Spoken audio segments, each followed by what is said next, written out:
and we are here with another Kiki. It is time for us to look at Montesong, sort of revisit it. Were our predictions correct? Stephen, Katie, are you ready to ask the question of Montenegro? Are you okay?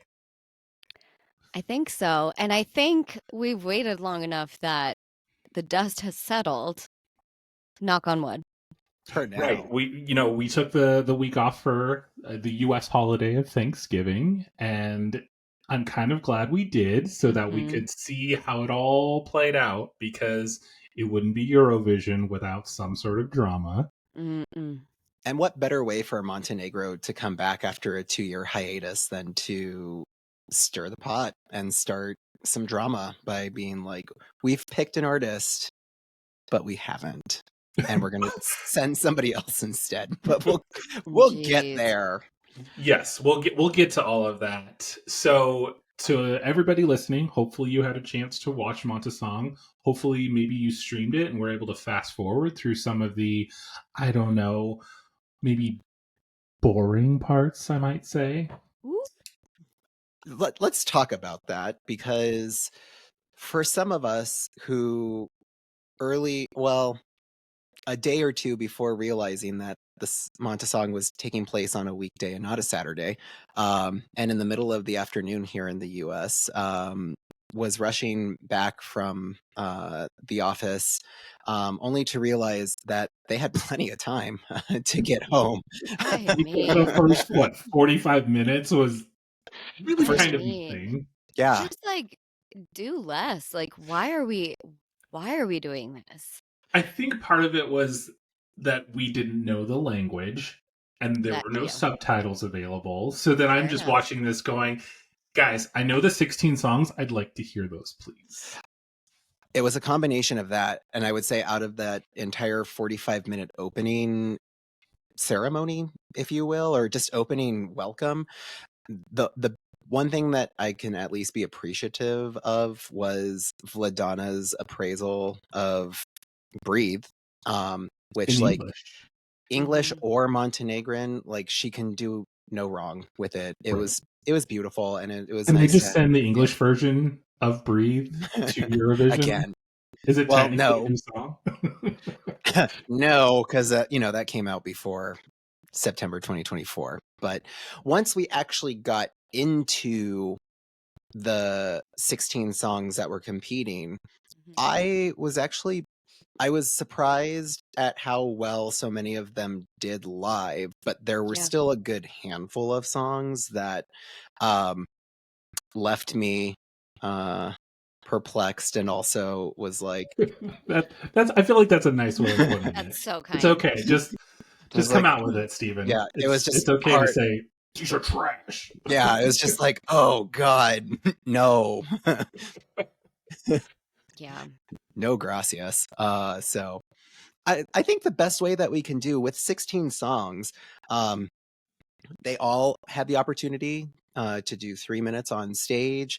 And at that point, then we had a lovely intermission that allowed for some other performances to come on. We actually even saw a past Eurovision contestant that was Turns out invited. she was one of the judges. Also, that, which was Was interesting.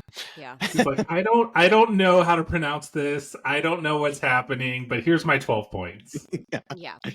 um, so that was cool as well. But while they were doing that, it was to allow folks to cast public vote, Hmm. very similar structure that we see as part of the Eurovision Song Contest, leading up to the awarding of jury points, which is then recalculated into their point system that we see, which then led to final calculations of public vote.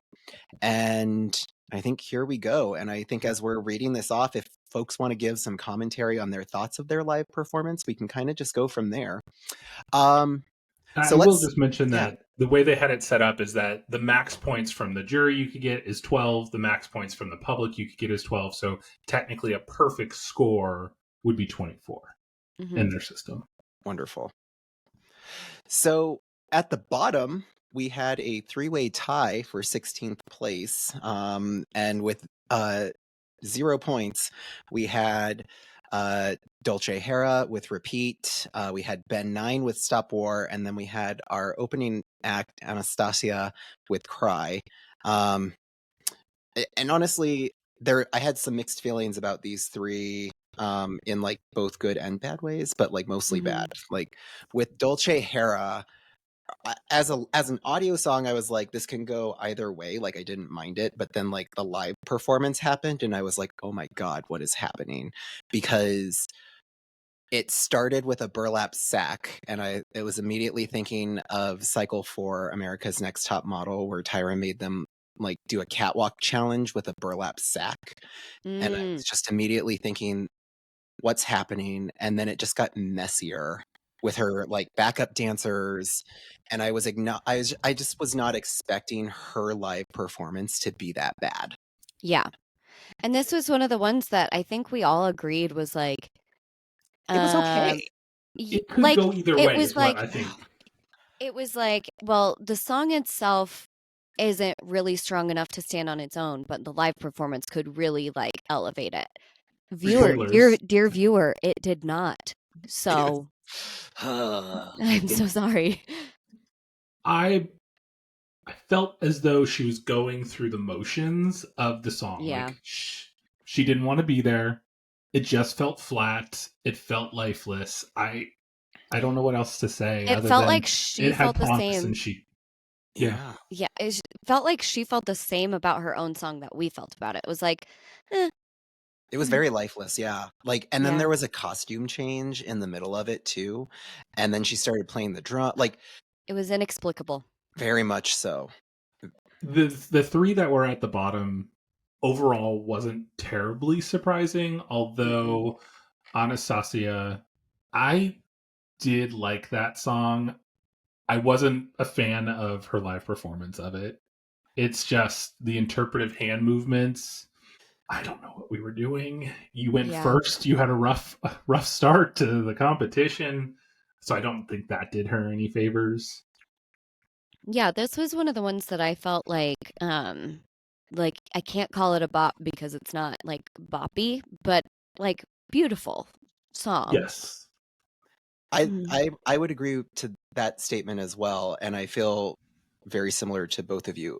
To be the starting song for this song contest, it's hard to be remembered when you have 15 other songs to go up against, and if it's not there, it's not going to happen, and that's exactly what happened in this mix. And I also remember I tried not to be the ageist, but when she was backstage being interviewed, and granted, I rewatched it to see if the subtitles would finally click on, and they did. And granted, it was broken English still, but they asked her about like, how do you feel being the youngest contestant here? So I was right. She was the youngest contestant out of all of them. And so like they harped on it. So it was just like, this is not working out in her favor. And so she landed in the bottom for various reasons, I think. Right. I hate to see her right alongside the Ben Stop 9 because you're like, one of these is absolute trash and one of these like she's trying her best. Yeah. So I'll let you decide which is which, but 24 points like total, like as the highest score, like that doesn't give a lot of room for variation for things like that, because like I don't think that they're in the same league, but if you look at just the stats, they're identical, and I just don't agree with that. Do we know how the order is selected for Montesong? Like how they determine listing order of performances? I don't think we do. Okay. I don't think we do. If I had to I mean, yes, I would say it's probably the production wanting to make the best show possible, blah, blah, blah. Or if it's, again, consistent with Eurovision like they are in so many aspects, if it's the random drawing. I don't know. Yeah. Could be. But I mean, and not to shine a light on Bend 9 with Stop War, but it landed where we all thought it was going to land. Oh, yeah, 100%. Woof. And I think we called it on the pyrotechnics as well. In fact, I remember texting Doug and be like, called it, pyrotechnics. Yep. Shocker. Yeah, we just knew it. I will say, as we move up the placements, a lot of these, I'm going, do I ever even remember that song? They just sort of get lost in the shuffle. Well, Like, congratulations, you existed. I Yeah. remember listening to your song multiple times. I remembered watching a live performance, but when it comes down to it, meh. Do Well, I? Do I actually? Yes. Maybe I can help refresh memories. We'll see. As we move up, we then find ourselves in another tie. We had a two-way tie for 13th place. We had Luka Radovic with his song Kara Doje Maj, and Nemanja Petrovic with his song Medu Zvrzdajamaj. Yeah, that one. Okay, so Luca's Kara Doje Maj, he was the one that had he was giving Wicked vibes with the guy dressed in all black dancing around him, and it was so wonky. He was also very pitchy and super off key most of the time that he was on stage singing. So that performance in and of itself was wild in all the wrong ways, and I immediately knew that they were going to land in the bottom very quickly as soon as he started getting real off key. I stand by what I said when we just heard the songs. No, smiley face. No. No. I mean, as long as you add the smiley face, it makes it better. Then Yes. it's not me. It's not. Thank you for your submission. Next. It is one of the songs of all time. Exit stage left. It is one of the songs that's ever been written. Thank you. And then the other one that was tied with him, all I can really remember about that one is that there was some story going on behind him with an army guy and a wife. I was just like, okay, we got these two people who are on stage who are behind him and they're walking away, but then they're coming back on stage. I didn't really understand what was happening. And I don't feel like it's one of those where if I understood the lyrics of the song, it would help. It would just be two creepy people walking around in the background. Yeah. Very much that. Very strange choices. So, I mean, they landed where they needed to. Yeah. And a little high for me, but Yeah. The next one that we have went right into 11th place, and that was Verica Kuljovic. And we said that she plays the violin. Is she going to pull a Moldova? And guess what happened? Enter the violin prop. Have we learned nothing? Yeah. It was boring. Yeah. It was real boring. And this was one that I I didn't mind the audio version. Right. That's what I was going to say. That was my nice way of saying it, but yeah. I mean, again, beautiful gowns, It was giving what is it, flower petal? Yeah, I mean, That's just one of those I don't know. And it's so not a Eurovision vibe, and not to say that every song has to be the same or anything, but it's so formal opera almost that it's just it felt so out of place.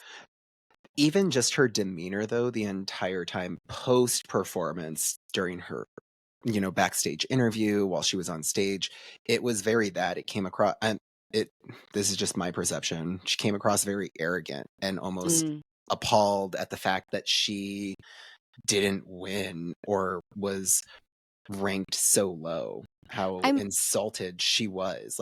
I played my violin, I did this. Girl, I'm sure she has an incredible musical pedigree. I'm sure that she is so classically trained and so much. I bet she can play a bunch of other instruments too. Mm-hmm. But that's it's good on paper. There's more to we it, start though. we start to see points being awarded for these artists as we go up. Now that we're out of the zeros and ones, Yeah. and she received 4 points from the public. So it's not nothing. It's not zero. Yeah. Yeah. And then moving up, now going into we have a 2-way tie for 10th place, so now we're getting into the top 10 here. Here's where like it gets interesting because the next we have a 2-way tie. We have Glumshy Ben with San and Tamra with Poguban Let, and this is where I'm really torn because San, I said it in our previous episode, I'm like, this is a mess and like they're gonna be in the bottom, and it turns out they weren't, but like put a pin in that for a second. I loved Tamra as an audio, and I'm sad to see that she she made top 10, but I was expecting her to be somewhere in the top 5 still. But then watching her in the live performance, she started out really weak, and then it was like a build up, and so for me it's like a little too little too late. But also like the sleeves in her outfit were bothering me because I'm like, girl, that is getting in the way of like what you're trying to do here. So there was that. She felt really unsure up there. Like it's just like there are some performances you watch where you're shocked that they're an amateur, that they're not like a consummate professional. And then there's some where you're like, okay, yeah, I can see that like this kind of is new to you. And like that's not like to say that she didn't do good. She recovered really well, but she just like, I don't know, she just didn't look professional. I do wonder if there was some audio issues happening. Because she kept playing with the earpiece. This was one of many artists who was fiddling with their earpiece, in, out, readjusting. And so that's where I'm like, okay, she had a rough opening, and I think that's where she lost the public.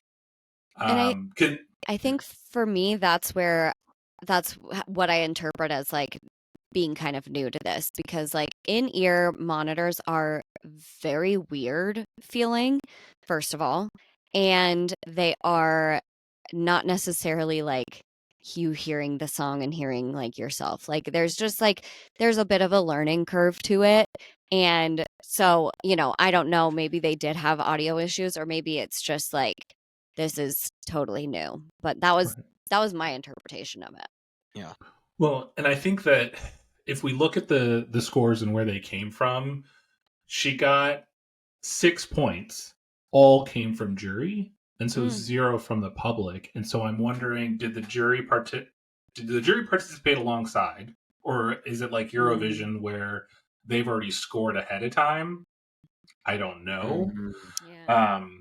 But it's just very interesting that the public didn't give her anything. Yeah. Which is weird. That's shocking to me. I mean, all in all, if I had an opportunity to provide public points, I probably would have still thrown some points her way, because it still wasn't an awful performance. It was solid. But we are talking a live performance. Yeah. Meets expectations. Let's put it that way. Right. Yeah. Well, and we were talking, and like Steve and I was like, I've got to take, your word that you know what you're talking about when you like this song. And I wanted to like it, but then she had that rocky start, and I don't think she ever fully recovered. Yeah. And by then it was too late because it's only 3 minutes. Exactly. Yeah. And this was another one of those songs in the category for me that was like, if she like busts it out on the stage, it can be like my top 3. But she just didn't. She didn't. Yeah. Glumshy Ben with San. Okay. They're barefoot through the stage. I was so distracted by that. So distracted by the barefoot on stage. It's giving really bad off-Broadway Rent performance with linen cloths. And that's where it stopped for me. And that's why I was beyond shocked that they broke the top 10. Yeah. It was like theater undergrad final performance to me because it was like Yes. trying to be like, oh, isn't it so evocative? And no, it's not. Like, it's really not that deep, dude. Like, you're gonna get a B in the class. And they got 6 points from the public. Make it make What? sense. Maybe everyone in Montenegro is a theater freshman. I would not be surprised. I love that. You know, Yeah. clearly there is a culture difference, right? We are not from Montenegro, so we don't understand necessarily what is in the current pop culture realm for Montenegro. I'm trying to come up with reasons why this song was good, and I cannot find any. Nope. Yeah. So we'll just keep it moving. right. Even moving. In 8th place, this one surprised me in all the right places. My daddy bear, Isaac Sabanovic, with his song Leto, Leto, Leto, which Doug did the research, stands for Summer, Summer, Summer. Coming in 8th place. You know what? He was having fun on stage, and so I can't fault him for that. Did I think he was going to win? No. But I'm happy to see that he broke the top 10. Mhm.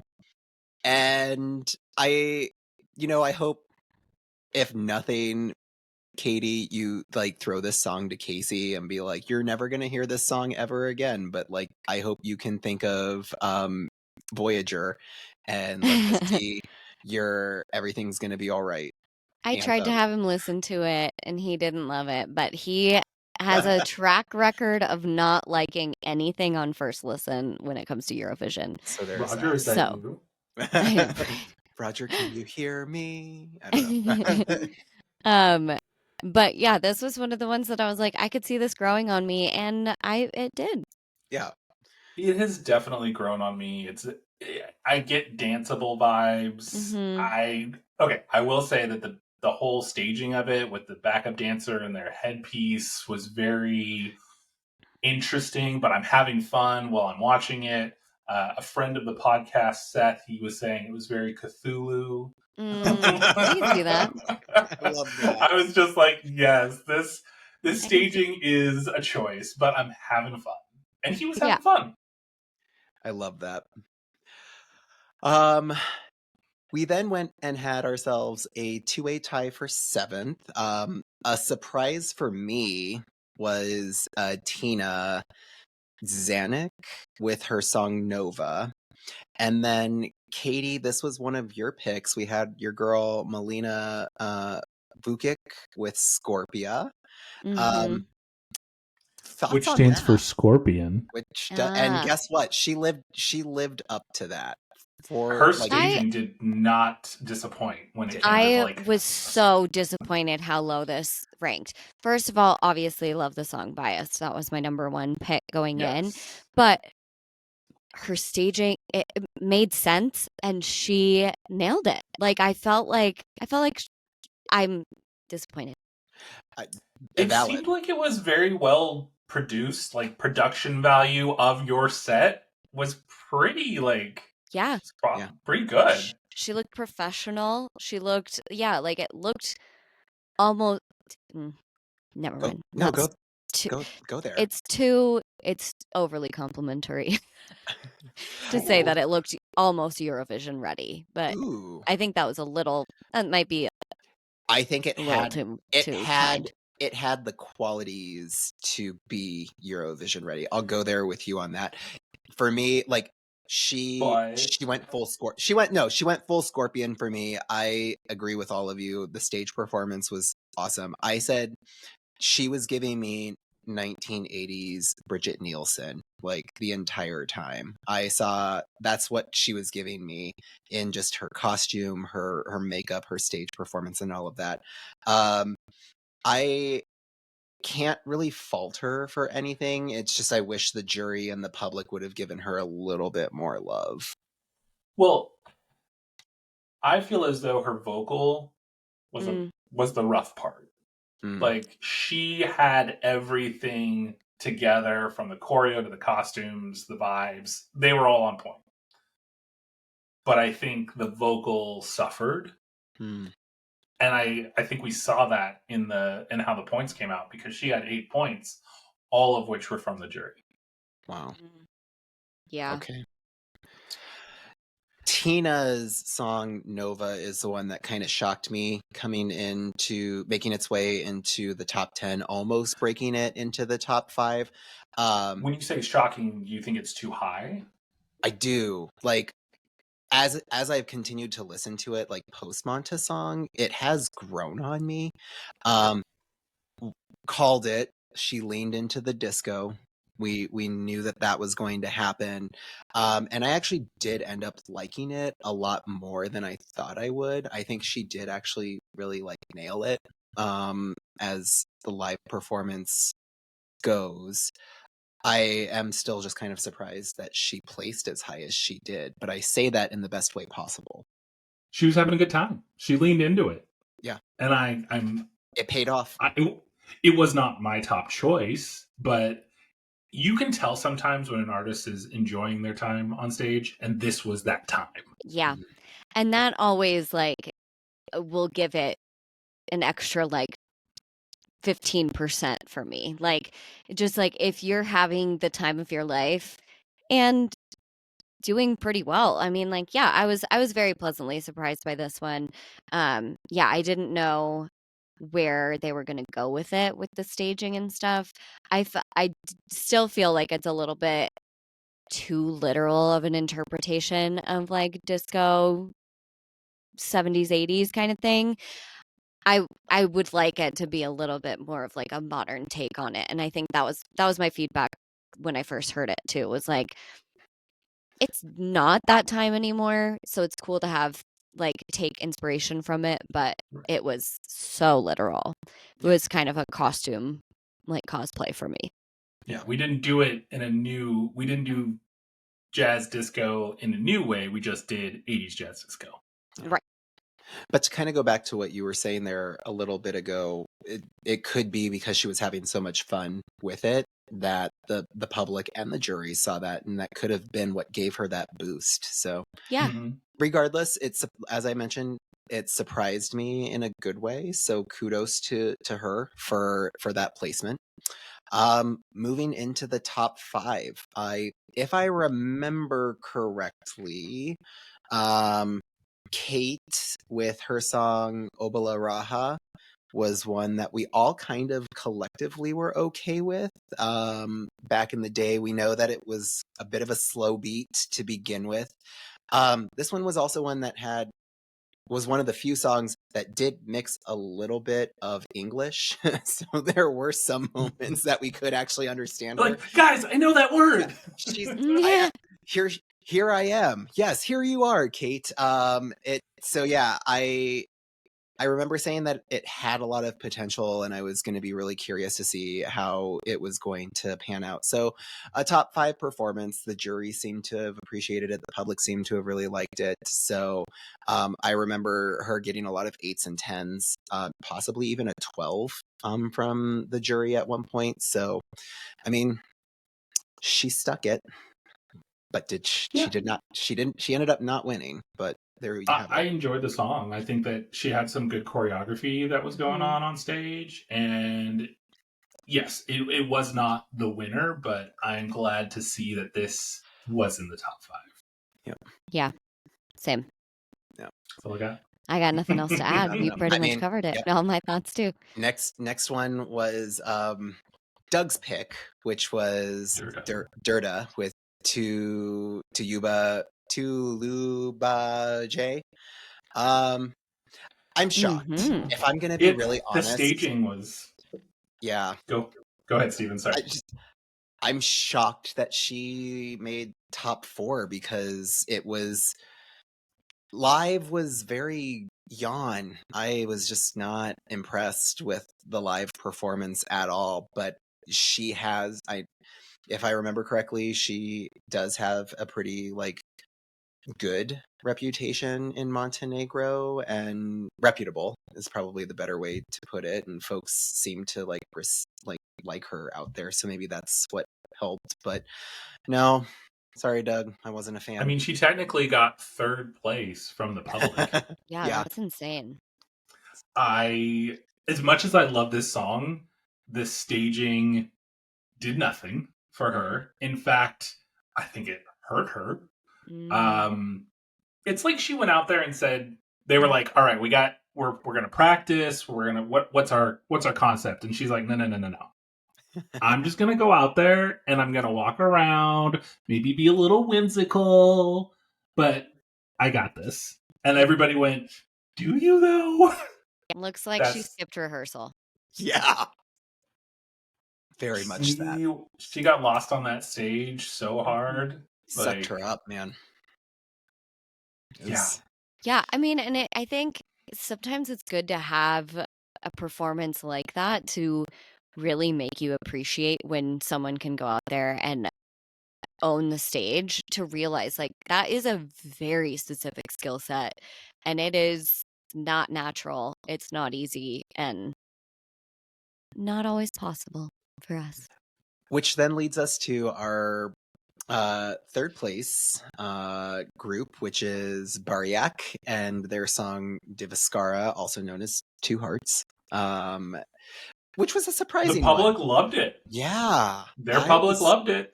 That's their top choice right there. Yeah. It's grown on me. I'm going to put it that way. It has grown on me. Their live performance was better than I was expecting it to be. I'll put it that way. The expectation was low though, because I was like, this is not my like typical jam, if you will. So we'll see where it goes. But they were not horrible. They're no Bend 9. Thank God. I enjoyed this. I thought they did a very good job on stage, all things considered. Now, my criticism has and will remain that it's like they put so much effort into the first half of their song, and then it cuts to get to like the second verse, and the female voice comes in, and the energy in the room just gets sucked out, and they never fully recover, in my opinion. But that first half of the song is a banger. Like, I want just that part of the song on my playlist. Not the second part. Just that first half. Oh, boy. All right. We've got these last two. And let's just say that it was by 1 point, first of all, that, like, deciphered Nina Gigi and Neo Noen. Nina Gigi with her song Dobra Dolci, and Neo Noen with Clickbait.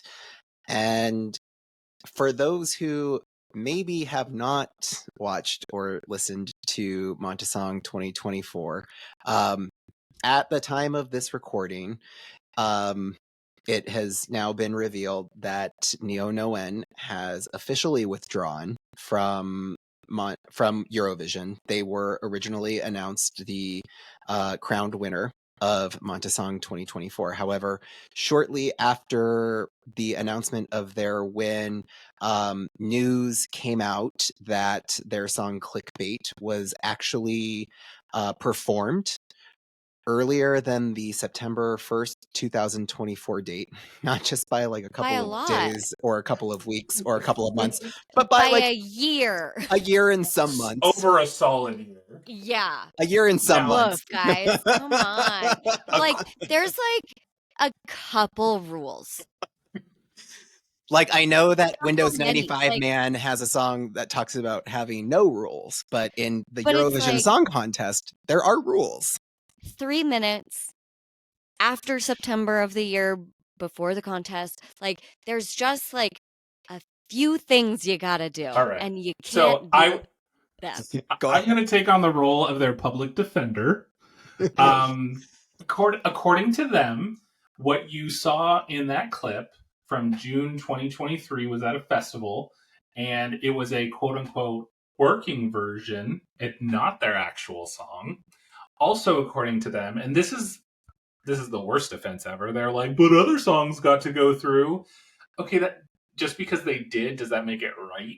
Yeah, but two wrongs do not make a right, number one. So their biggest offense was, here's all the other songs that made it through that shouldn't have, so we should be fine. I mean, OJ got away Okay. with murder doesn't make it okay. I mean, I was about to say if the glove don't fit, you must acquit as well. But I mean, So you guys were on the same. so we were kind of on the same page. I don't know if that makes us good. I don't know if that makes us great people or horrible people. But Terrible people. there's So, with but that okay, being but said, Montesong came out and said that they were reviewing the case and that they hadn't come to a decision and things were being drug on, and Mhm. so the band said we are withdrawing. Yep. They made the choice to say they were withdrawing rather than go through whatever this was going through. To me, that feels more like you can't fire me, I quit. yep. Yeah, So that's exactly how that's like watching it all unfold. That was exactly my thought, was like, that is so petulant. mhm. Like, I don't And know. then their statement, they're like, Eurovision was never the goal. That's Okay. what that's what losers say. Like, But also, like, you literally entered a contest where Eurovision is the goal. So then, what was the goal? Right. I don't get it. Make it make sense. I mean, some of the articles that I've seen online are like making it very deep that this was in and of itself clickbait for you to then go and make engagement with Montesong, even though they're making a societal statement about their song, and you're just It's- like, Grow up. no. Grow up. Here's the thing. After Montesong was over, I shit on Doug and I was like, thank you for manifesting Neo Noen for like It is literally my fault, and You did this. becoming the winners. but also the only like English speaking jury member, Emily DeForest, that's her name, right? I believe so, yeah.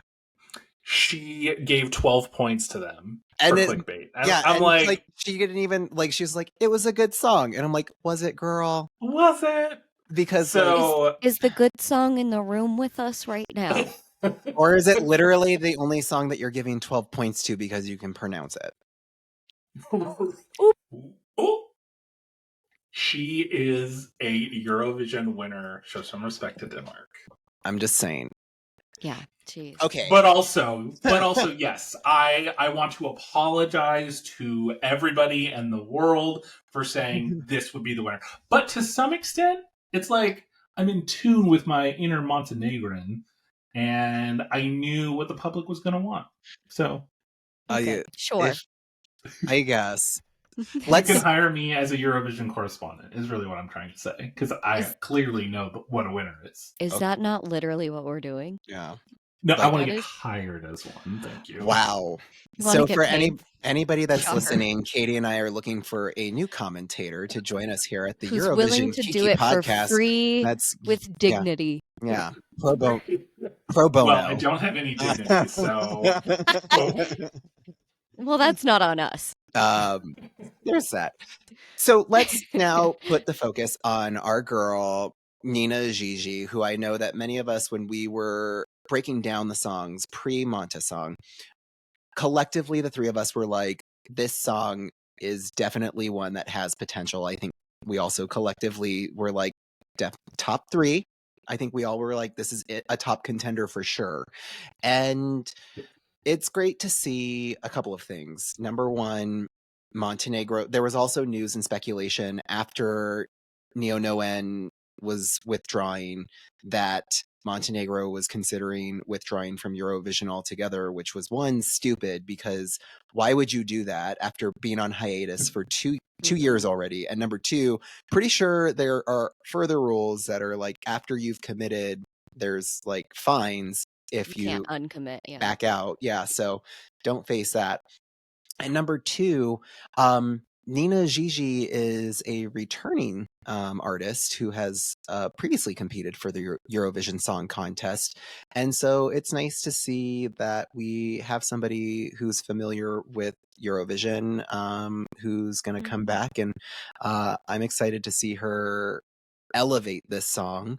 And, you know, well, I think there's it a way needs. not to do it on stage. Oh, Yeah. sorry. I think it needs a little elevating. I still stand by that it's like it just doesn't break through for me. Like I just want there to be a bigger payoff at the end of it. I don't know. But I mean, she's undeniably incredibly talented. So She has time. She's got 5 yeah, months to polish it, elevate it. Let's see if she puts an English version out or can do some yeah. type of mixed version of English Hmm. and Montenegrin. Let's see what Montenegro decides to do with her and with that particular song to support it. Hmm. I just don't like that we think of, oh, how do we elevate it? Let's put in some English. And it's like, no. We don't need to be putting English in there to I elevate don't, it. yeah, I'm not thinking it needs an English version, especially coming off of, um, I can't remember names of any songs right now, but with the most recent Eurovision, us being like, you know what, the non-English version is better. So Right. I I fear that if that's the solution or that's the thing they just decide to do, that it'll be disappointing. I think there's lots of other things that they should do first. Okay. Well, and I enjoyed her live performance. I thought she was able to command that stage. I mean, we always talk about being solo on the stage or starting. I mean, she started solo. Mhm. But then also, I really enjoyed her her use of the screens and like the shadowy figures in the background. I just thought that was very interesting. I was engaged the whole time. So Yeah. Well, so there you have it. We have There it is. an official representative from Montenegro after all of the debauchery, the dust has settled. Knock on wood, girl. I mean, oh, and by the way, Vladana has also decided that she's done with Monte Song as well. So there's that. Okay. So more drama. it has been a time. Montenegro was like, we're coming back, and we're coming back with a bang. Yeah, I So mean, good for them. We're talking about them, aren't we? yeah. So we sure are. So in closing, is Montenegro okay? The answer is no. No, they're But not we'll, okay, I fear. The magic 8 ball says outlook not so good. Yeah. but at least they have a song out for folks to listen to. And we will include that in our details and descriptions on both YouTube and Spotify. So with We that, have the first song of Eurovision. hooray! Vision 2025. Here we go. Yeah, here we go. Buckle up. And so it begins. And with that, folks, I think we'll go ahead and call it for this episode. Thanks for those that gave this episode a listen, and for those who just continue to support and listen to all of our episodes. Be sure to like and subscribe to all of our content as well as all of our social medias. You can catch us on Instagram, TikTok at Eurovision Kiki. Be sure to follow us on Spotify and YouTube as well. And as always, if you have questions, especially as we're now getting into the nitty gritty of the 2025 Eurovision Song Contest season, send those questions our way to mouthful right there. Send those questions to us at eurovisionkiki@gmail.com. Thanks again. And as always, we will see you all at our next Kiki. Bye. Bye. Bye.